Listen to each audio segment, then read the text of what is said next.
You know, out of all of the people who have played Spider-Man, Tom Holland is one of those ones that I think not a lot of people like. But personally, his first solo outing as the web-slinger is actually one of my favorite films. I know a lot of people have valid problems with the movie, but considering we've had the origin story of Spider-Man quite a few times, I think it is a nice departure on what the Spider-Man story can be. But obviously, because it's been one of my favorite films, I've always wanted to make mocks from it, but never really had the figures to do so. When LEGO made sets for this film, apart from the Spider-Man suit itself, they never really delved into many new parts, meaning the figures aren't as good as I'd really like them to be. Hell, we're even on the 4th variation of this Spider-Man suit, and although it may be close, I do think they've got a little bit more tweaking to do on this figure before they call it perfect. Now at this point, I've taken a look at a lot of customs on this channel, ranging from light print work to really heavy customs. But one thing I noticed you guys really like were the Spider-Man PS5 suits, mainly because they were treated as if LEGO were going to do them themselves. Well, today I have something very similar that I think you guys are also going to enjoy. That's right, today I'm going to be expanding my Homecoming collection with 2 brand new figures. But firstly, why do I think these are needed? What's wrong with the original Spider-Man figure from Homecoming? Well, obviously this is the same suit that we saw in Civil War, and LEGO made multiple sets on Civil War, giving us the Spider-Man suit first. Then the same suit was used in Homecoming, then that figure was then reworked to put into the 2017 and 2019 sets. But taking a look at the sets and the movie, a lot of the scenes depicted in LEGO are the ones that are set at night, really muting the colours of the Spider-Man suit, and therefore I kinda get why they decided to go with the dark blue. But if you look at any scene of this suit during the day, the suit becomes so much more vibrant, and I do think the correct colour blue to use is just the standard LEGO blue colour. On top of that, I really don't think the lenses look all that much like the Homecoming suit. I know LEGO have to keep this relatively vague for reuse on other figures, but most of the time this retractable lens look is always reserved for the MCU-based Spider-Man figures. I don't necessarily think it's bad, I just think they look a bit too big and a bit goofy. But if I'm honest, it's still a great figure, I'm just being very nitpicky. But when I found out one of my friends was selling a bunch of customs, and one of them just so happened to be the Spider-Man Homecoming suit from Phoenix Customs, I made sure I picked that up along with a bunch of other ones that we'll take a look at in future videos. But speaking of selling some things, I'm going to be doing that, plus giving a bunch of stuff away, over on my Whatnot streams June 13th and June 27th.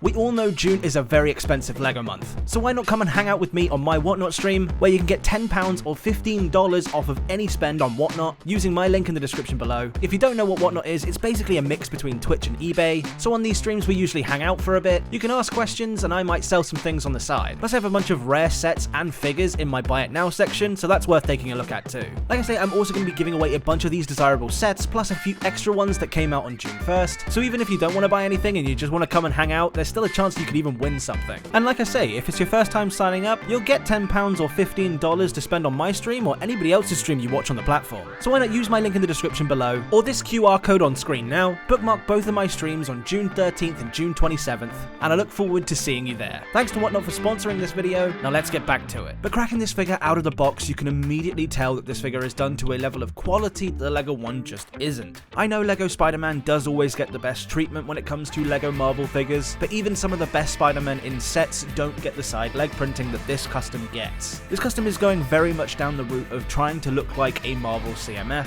very similar to how those Spider-Man PS5 suits were. But obviously the main difference between these two figures is that one is using dark blue and one is using that regular blue color. And if you ask me, I think this looks much more like the suit that we see on screen than this figure does. And I think a lot of that just has to do with the slight difference in detailing and obviously that color difference. Starting with the head, you can see we've got a brand new lens design that, if you ask me, looks much more like the one that we see from the MCU than the one we see on the LEGO figure. They're just a bit smaller and they're shaped a bit more like the iconic Spider-Man eye. Again, it's not like the LEGO one is bad, I just think this one looks better. And this same lens design has been carried over to every single other Spider-Man figure he's done as part of his collection. Although I do think it would have been nice to potentially get another head in the box that had different expressions, so we can recreate things like the instant kill, or just the mask glitching out like we see in that one scene. Like I said before, there's no extra printing on this guy. Whereas customs I've looked at in the past do have things like inside leg printing or back leg printing, this figure I think was made back in 2020, and it's just not something that people were doing back then. People were really trying to make their figures look like the official LEGO product, which some people will see as a good or a bad thing depending on the price. But if I'm honest, it doesn't really matter because this figure is using dual molded legs, so you still get the red and the blue that Spider-Man normally has. However, this figure does have side leg printing, which is actually a one-up from the official LEGO version. And I must say, when figures do get that side leg printing, it just does elevate the figure so much more. That combined with the really nice arm printing on this guy, which I must admit looks very similar to the LEGO one, just really takes this figure to that next level, meaning whenever I make a Spider-Man Homecoming mock in the future, I do plan to use this figure, as opposed to the official LEGO LEGO version, and speaking of that official LEGO version, it's kind of annoying, because this figure isn't actually that figure that came out in 2017 and 2019. It was actually this one.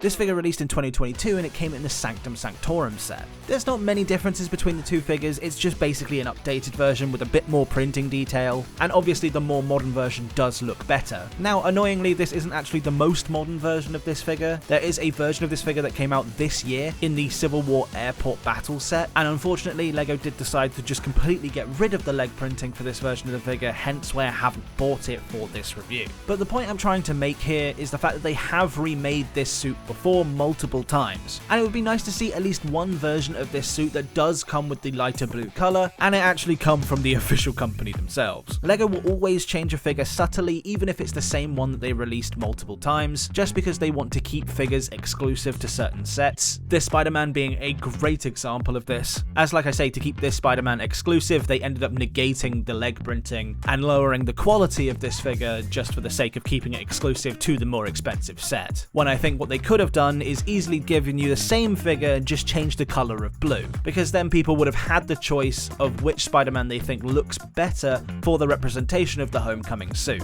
and it still keeps both figures exclusive. But enough negativity. Like I say, I had two figures that I wanted to talk about today, and this one's never been made before in LEGO. One of my favourite scenes in Homecoming is when Peter tries to save the day, Tony takes his Spider-Man suit away, and Peter ends up using his old homemade suit to fight off the Vulture. This is one of those suits that I've always really wanted from LEGO, and LEGO have just simply refused to do it. And it's annoying because I think it would be really perfect for something like the Marvel CMF. I'm just waiting for that to start doing older movies from the MCU, but considering this year we are getting a complete Spider-Man CMF to celebrate the Spider-Verse, I hope a suit like this could be included, even though from leaks I don't think it is. But cracking this guy out of the packaging, you can see that this is a fantastic figure represented in LEGO. Every single detail, from the hoodie, the face mask, the legs, hell, even the web shooters on the arms are represented. And this is just one of those figures that I feel really does translate really well into LEGO. And it's one of those things that I do think LEGO could easily make a little small set from, a little school bus, Shocker, and this suit. Doesn't have to be massively expensive, it could be 25 quid. And I think a lot of people would go out of their way just to get this suit. Considering how much I think LEGO really likes Spider-Man, I'm really surprised they have never made this suit before in LEGO form. As for this figure, the details are immaculate. I really like the Spider-Man logo on the actual torso, almost looking hand-drawn, and the lenses on the face mask look exactly how I imagine LEGO would do them. The only downsides to this figure I could see is potentially not having a hood piece, but obviously I know LEGO don't make this color, so that would have to be a new part if LEGO were going to make this fig, and obviously because it is an older custom, they didn't do things like back leg printing, which means that if you turn this figure around, you can see the full red legs, which I don't believe LEGO would do, and obviously I don't think they would do nowadays. They would just print over that to make it look like dual molded legs. And unfortunately, I don't even know if LEGO would do this, and a new set of dual molded legs would be very expensive for LEGO to do, especially in such a quote-unquote cheap Marvel set. But we've seen dual molded legs given to smaller figures that basically are completely unique to that figure. So here's hoping that LEGO still do make this figure one day in the future. For now, I'd really like to hear your guys' opinion on these figures and whether LEGO should end up making them and going back and doing some older Marvel sets from, if you ask me, the better era of Marvel, as opposed to focusing on just newer things. And if you haven't seen that Spider-Man PS5 video where we take a look at those PS5 suits, you can click this video up in the corner here. Scan this QR code on screen now to go and sign up to Whatnot, get that £10 or $15 to spend on any stream you want, and come and check out the things I'm selling for that future project. Remember, I'm going to be streaming over there on June 13th and June 27th, so I'll see you over there. Thanks to all of the people that make these videos possible, and I'll see you guys in the next one.